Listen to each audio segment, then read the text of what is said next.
HOA called police over my fence installation. Jokes on them. I'm not even in the HOA. How frustrating would it be if a self-important homeowners association called the police on you for improving your own property, only for you to realize you're not even part of their jurisdiction? The rhythmic clang of hammers and the scent of freshly cut lumber filled the crisp morning air as my small team worked diligently on the new privacy fence. It wasn't just any fence. It was a carefully planned, hand-built barrier designed to protect my expanding organic herb garden from the increasing urban sprawl and provide a much-needed sense of peace to my property, the Green Haven. This land had been in my family for over a century, a quiet oasis now bordered by the relentless march of suburban development. My property lines, clearly delineated by ancient oak trees and a survey marker from decades ago, were unmistakable. I, Liam O'Connell, a passionate botanist and herbalist, poured my life into cultivating rare medicinal plants and teaching sustainable practices to the local community. Then came Karen, not with an admiring glance at our craftsmanship, but with a shrill, piercing scream. I was wiping sweat from my brow, admiring the first completed section of the sturdy, cedar fence, when a woman in a perfectly pressed floral dress, her face contorted in an ugly sneer, stormed onto what she perceived as her territory. This was Brenda Albright, the notoriously aggressive president of the Oakwood Ridge Estates HOA, a new, upscale residential community that had recently expanded right up to my northern boundary. "Stop! What do you think you're doing?" Brenda shrieked, her voice echoing across my property, startling my workers. "This abomination is a direct violation of Oakwood Ridge Estate's aesthetic guidelines. Your rustic fence is an eyesore. It obstructs the view corridors and drastically lowers our property values. You are constructing an illegal structure, and I demand you cease all work immediately and dismantle this monstrosity, or face massive fines and legal action to force compliance." She then whipped out her phone, already dialing. "Yes, I'd like to report illegal construction and a public nuisance." The main conflict, audacious and utterly infuriating, was laid bare. Brenda, armed with baseless accusations, a profound disregard for private property rights, and the shocking misuse of law enforcement, was attempting to dictate the appearance of my long-established property, a property entirely outside her HOA's jurisdiction. Her demands were not only ludicrous, but rooted in a profound disdain for anything not conforming to her narrow, elitist vision and a pathological need for control. Her attitude was one of blatant contempt, believing her personal preferences granted her the right to intrude, dictate, and impose rules on sovereign land. I stared at her, then at the phone pressed to her ear. "Ma'am," I said, my voice low and steady, trying to maintain composure. "You are trespassing on private property. This is the Green Haven. We are not, nor have we ever been, part of your Oakwood Ridge Estates HOA. My property lines are clearly marked, and all construction has been approved by the County Planning Department. You have no jurisdiction here, and I politely ask you to leave." I even pulled out my county building permits and the original survey documents, clearly showing the fence was well within my land. Brenda, however, merely scoffed, waving a dismissive hand.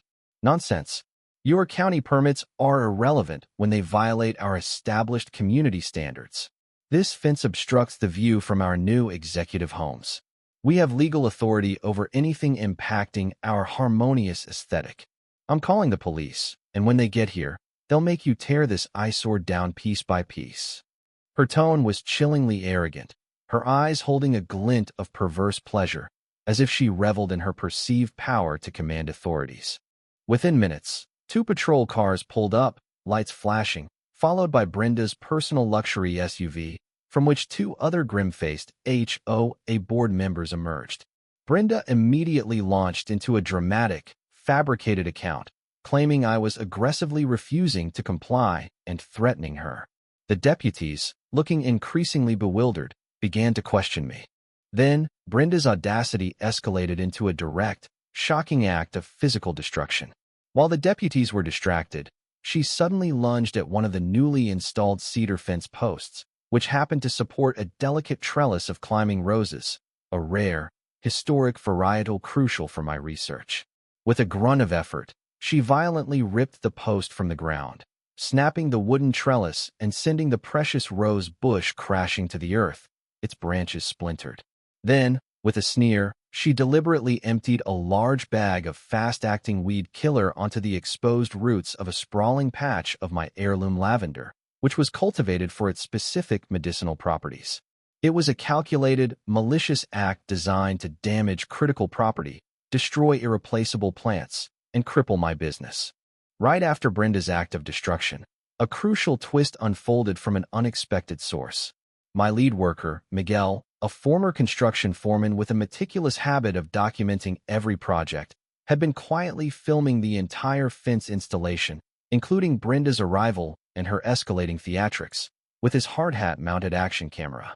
He had even zoomed in when Brenda pulled out the weed killer, recognizing the distinctive packaging. "Boss," Miguel exclaimed, stepping forward with his camera and a grim face. "I got it all. Her ripping out the post, destroying the roses, and dumping the weed killer on your lavender." His footage, shockingly clear, showed Brenda's explicit acts, her triumphant smirk as she ripped the post, and her distinct, loud declaration, "That'll teach him to build such an ugly barrier." The larger consequence of Brenda's actions became terrifyingly clear. The heirloom lavender she had poisoned wasn't just a commercial crop. It was a critical component of a joint university pharmaceutical research project on novel antimicrobial compounds, aimed at developing new antibiotics to combat resistant superbugs. Her deliberate destruction of those specific plants, and the introduction of a potent chemical, wasn't just a petty act of vandalism. It directly jeopardized a critical national public health initiative, setting back months of vital medical research and potentially delaying a breakthrough in global health. Her petty vendetta had escalated into a direct assault on scientific progress and public welfare, elevating her personal malice to a matter of profound humanitarian significance. Armed with Miguel's irrefutable video footage, the furious lead research scientist from the university, and my own burning desire for justice, I was done explaining. When the two deputies finally approached, looking even more bewildered by Brenda's continued theatrics, she was already in full performance mode, pointing at me and feigning distress. "Officers, he's trying to intimidate me. This dangerous man is ignoring all zoning laws." "Actually, Ms. Albright," I retorted, my voice cutting through her bluster, amplified by the news cameras that had just pulled up, having been tipped off by the university. "Your nuisance complaint is about to become an arrest for felony vandalism, destruction of private property, and interfering with a scientific research project." I then projected Miguel's hard hat camera footage onto a large, portable screen for the deputies and the news crew. The raw, unedited video of Brenda's malicious acts played for all to see. Her deliberate, violent destruction of my fence and roses, her triumphant sneer as she poisoned my lavender, and her blatant lies to the police. The deputies looked aghast, and the assembled news crew gasped. Brenda's face went from feigned distress to utter, white-faced terror. "That's manipulated. That worker is lying. This is a malicious attack on my character and the HOA's integrity," she shrieked, desperately trying to manipulate the situation, her voice shrill and breaking. She started pointing fingers, trying to blame Miguel, me, anyone but herself. Just as her tirade reached its peak, the silence was shattered by the distinct wail of additional sirens.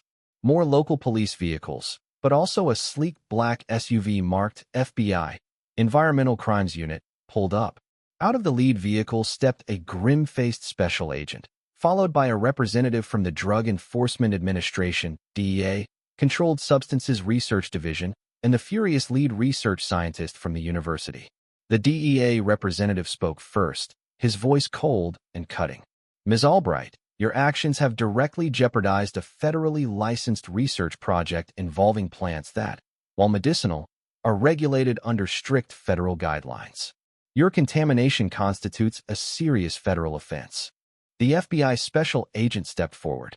"And Ms. Albright, we've also been investigating reports of widespread financial irregularities within the Oakwood Ridge Estates HOA, specifically regarding the fraudulent collection of improvement and aesthetic fees and the diversion of HOA funds to shell corporations ostensibly for community beautification projects.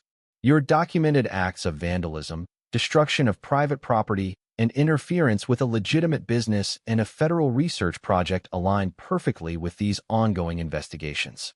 Furthermore, we have evidence of significant sums of HOA funds being diverted to offshore accounts linked to your shell corporations, ostensibly for development projects that never materialized. A nervous murmur rippled through the gathered Oakwood Ridge Estates residents, who had followed the commotion, as one stammered to the FBI agent. She told us the beautification fees were for our new water features. We had no idea the money was going to her brother's construction company in the Caymans. It was a chilling revelation. Brenda wasn't just a busybody. She was a criminal mastermind, systematically defrauding her own members, attempting to seize local influence through illegal means, and sabotaging critical federal scientific projects for massive personal profit, with the aesthetic guidelines merely a cover for her grand scheme. A past incident, whispered among her former colleagues, revealed that Brenda had been previously involved in a high-profile real estate fraud case in another state. The consequences for Brenda Albright were immediate and utterly devastating. She was arrested by the FBI and local police on multiple charges, including federal offenses for environmental contamination, interference with a federally licensed research project, felony vandalism, and later, as the full extent of the fraud was uncovered, for massive embezzlement, wire fraud, and racketeering. The Oakwood Ridge Estates HOA was placed under immediate federal oversight, its assets frozen, and a full forensic audit exposed tens of millions in stolen funds, a systematic scheme orchestrated by Brenda and her network. Her carefully cultivated image as the benevolent community leader shattered into irreparable pieces. The HOA residents she had once intimidated and defrauded now turned on her, furious at being manipulated and exploited, their HOA funds stolen, and their properties facing legal battles due to her criminal actions. Her social circles, built on an illusion of wealth and influence, abandoned her completely, unwilling to be associated with such public disgrace. Her vast real estate holdings, her fortune, her status, her perceived power all confiscated as part of the ongoing investigation and subsequent lawsuits. She lost everything: her freedom, her fortune, and her reputation. The ultimate irony was that her audacious attempt to enforce her non-existent authority and destroy my property led to the complete unraveling of her vast, illegal enterprise, culminating in a lengthy federal prison sentence. As for the Green Haven, it thrived. The fence was completed, the roses nursed back to health, and the contaminated lavender beds carefully restored. The farm received a surge of new donations, volunteers, and national attention, becoming a symbol of resistance against unchecked power. The satisfaction was immense, watching her literal and figurative empire crumble before her eyes, a quiet triumph of justice and legitimate enterprise over arrogant greed and rampant criminality. What's your take on this? When someone so brazenly abuses power, engages in property destruction, and attempts to sabotage critical scientific research while defrauding an entire community, does their complete and utter downfall, even to federal prison, truly serve justice? Or is there a point where the consequences become too extreme?